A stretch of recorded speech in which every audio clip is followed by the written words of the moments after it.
सेटी films present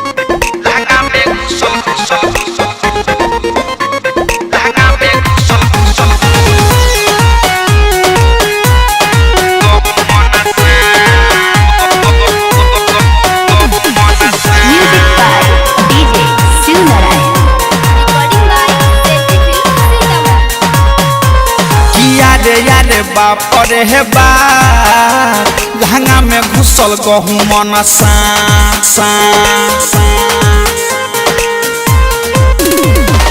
यारे यारे बाप रे हे बा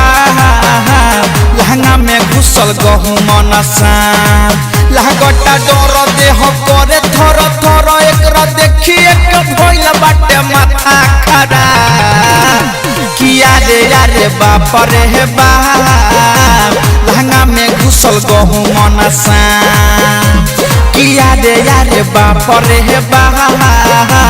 लहंगा में घुसल गहूँ मन सा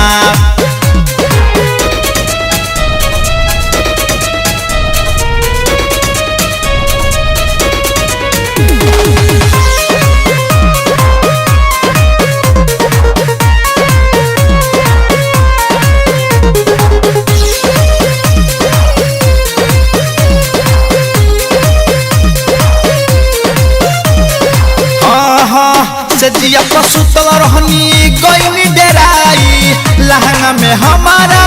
गईल समाई रे सखी सजिया पसुतल रहनी गईनी डेराई लहंगा में हमारा गईल समाई मोटे लो में बरका रहे देखिए के भगनी जो है तो है यारे यारे यारे यारे यारे यारे यारे यारे यारे बाप रे हे बा लहंगा में घुसल गहूँ मन सा यारे यारे बाप रे हे बा लहंगा में घुसल गहूँ मन सा लहगटा डर देह करे थर थर एकरा देखिए के भइल बाटे माथा खराब यारे यारे बाप रे हे बाप लहंगा में घुसल गहूँ मन सा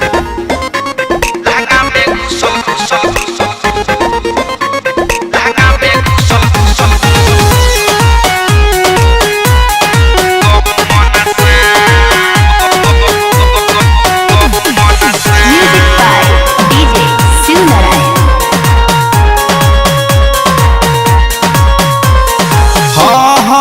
पवन पूरा बैया के बतिया बतैनी राइटर संजीत के जल्दी बोलैनी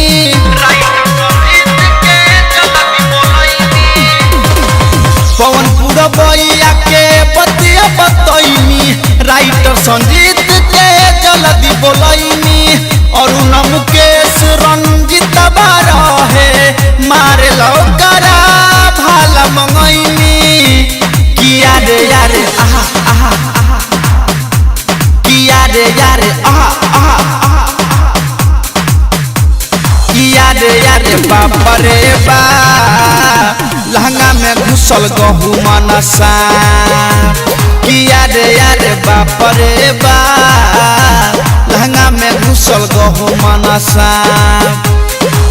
लागटा डर देह करे थर थर एकरा देखिए के भइल बाटे माथा खराब